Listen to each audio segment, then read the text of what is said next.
This is log number 1 of the Monstrous Diary, the Aaracokra. After the words appeared on the first page of this tome, I knew my task. I was to find the elusive Aaracokra and record what I could about them. My mysterious guide frilled its black feathers, looked at me, and led me outside of the odd, teal and grey space into a green field, a pasture of some sort. From what I knew of them, Aaracokra lived in tall places, but when I looked at my guide, it just looked back, tilting its head to the side before yawning and falling asleep. That was all the help I would get for now. I knew I would be looking for sentient humanoid birdfolk, but little more than that. I decided to inquire in the nearby house, where the owners shared that some of the village's cattle had been disappearing occasionally, and that for a month now they had been seeing silhouettes of large birds around the nearby mountains. There have been a few people missing over the last few months or so, but the loss of cattle and items of value started this month. The little child yelled something about birdmen, and although the parents dismissed it as imagination, I knew I was in the right place.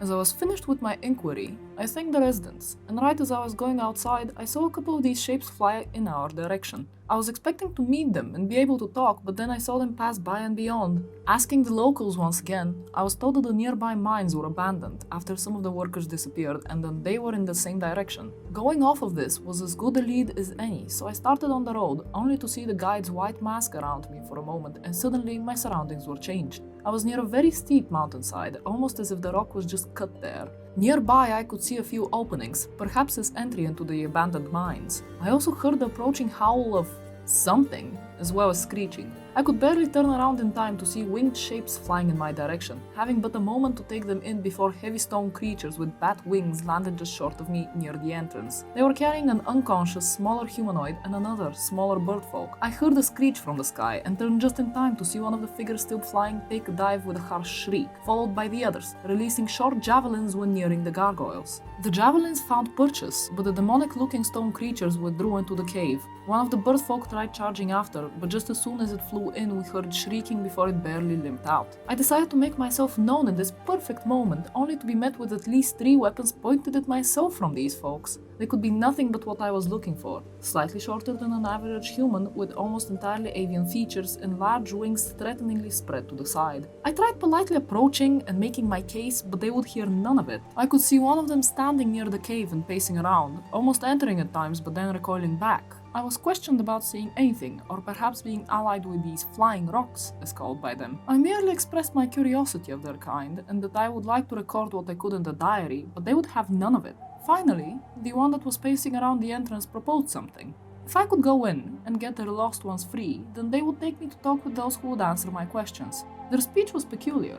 Even though I understood it perfectly through the guide's gift, it still had much more to it than standard speech. There were calls and squawks and gestures with the wings, and surely many other subtle details one less observant than me could easily miss. With our deal made, I was to recover their imprisoned. I won't bother you with the details of how one as skilled as I managed to achieve my goal, however I must say that they really appear to dislike being underground. Once I woke up the smaller Aaracokra, they appeared to panic, freezing even. There were others of their kind there, not all alive, and I had to work to get all of them out at the insistence of the living ones. They said they wanted to get them to air so that they may become one with the wind again and not be locked underneath. Let me tell you that it is incredibly hard to haul conscious and unconscious creatures up an abandoned mine while having to fight off gargoyles while most of the conscious ones are screeching and a few even froze in panic. One of perhaps many times to come in which I am thankful for the guide's gift accompanying my own skills. Apparently this is not an uncommon occurrence, as it tends to happen underground or even, in some cases, in houses or towns. Gargoyles are their sworn enemies and make use of this weakness more than once, so my help was appreciated this time.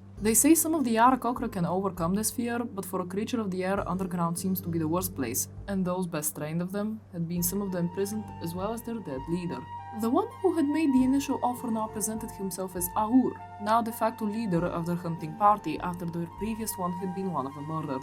He said that through my help of their tribe I have earned the right to speak to their shaman and ask my questions. Seeing them up close as they were gathering, I could see that none of them wore heavy armor. Leather was the most I saw, specifically crafted as to not obscure their great wings. It appeared to be a fine combination of leather and weave, skillfully crafted and featuring some small pouches. I also saw their weapons, shorter javelins. Upon asking, I was told that they were called flight lances, specifically made by them for their ease of hunting. Each carried up to 5, and they even had specific holsters for them. There appeared to be a fervent discussion on how I will be carried back, reaching some sort of mutual agreement. I saw 5 of them rise from the ground, starting to perform some sort of aerial dance together. It looked almost mesmerizing. I was so entranced I almost missed the small change of hue in the air, almost like something opening for a second before hearing the howling sound of wind. I saw something kick up some dust, and then that dust took on a vague shape. I could see only eyes and a mouth, as well as the vague shape of arms. An air elemental, here to ferry me to their leader, apparently. The journey there was not one of the most pleasant, but on the way I could glimpse a few more things. First, they really seemed far more comfortable in the air than on the ground. Second, they seemed to also get along very well with the summoned elemental, almost like old acquaintances. For the first few sentences, I couldn't understand them, partially due to Gift taking some time to notice, partially due to the winds constantly howling in my ears, but after that I could catch glimpses of a conversation. It seemed to have to do with news of their home. I focused in on it since the alternative was looking down at the ever-disappearing ground, but I understood little else except that they were checking up on the whereabouts of friends and relatives while talking. After what felt like hours, but I was told was no longer than 40 minutes, we approached a giant nest, for a lack of any other description. Built between a somehow surviving at this altitude large tree and a few cliffs and made of vines and branches, and decorated with many things, some sides of it exhibiting elaborate weaving to precise woodwork, to trophies and shiny objects.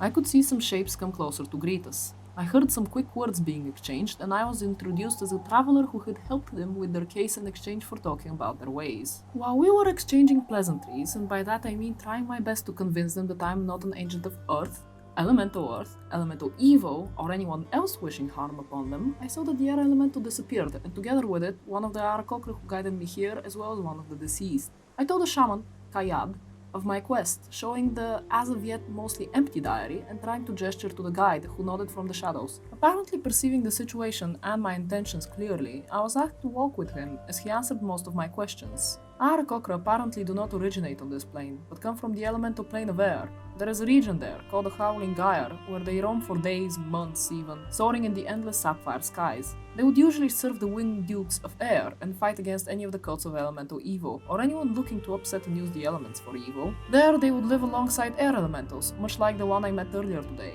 Their sworn enemies are creatures of the elemental plane of Earth, and even more so, these serving under the Prince of Evil Earth. The disdain in his voice when he was describing them was audible, and I understood the paranoia with which they had regarded me. Of the creatures of Earth, gargoyles seemed to be their most hated adversary, perhaps due to their shared flight. It was also explained to me that Aaracokra and the Prime Material are mostly there through either accident, as it was not unheard of entire nests falling through a portal in the plane of air, or here on a mission to stop their adversaries in their tracks. He expressed worry about the gargoyles' attack being semi-successful this time and thanked me for my contribution. Hopefully, some adventurers passed by to assist them further, now that they know they can be helped from the outside. Walking through the nest, I could see that some Aaracokra had slightly duller and some shinier feathers. Apparently the dimorphism that could be seen with some birds could be observed here as well. Most took after the features of eagles and parrots with short but sharp-looking beaks. Seeing their young, I remembered to ask about their lifespans and so learned that they were quite short-lived, most never reaching past 30 and reaching maturity by 3.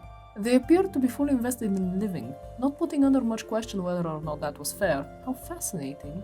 Glimpsing the guide's pale face behind Kayad, I was reinforced in my belief that I would not be the one helping them out further. I wished them the best of luck with their mission, as well as finding people to assist them, and slowly bade farewell. The guide was waiting for me by the edge of the nest, and reaching it, I turned around to wave, only to feel the rush of wind around me and then again the soft rustling of leaves in the floor and roots in my feet. I sit here by the luminescence to write down my experiences, from memory and from all the notes I could make while on the field. The guide sits near me, curiously looking within the book as I write, sometimes shuffling its feathers as inscrutable as ever.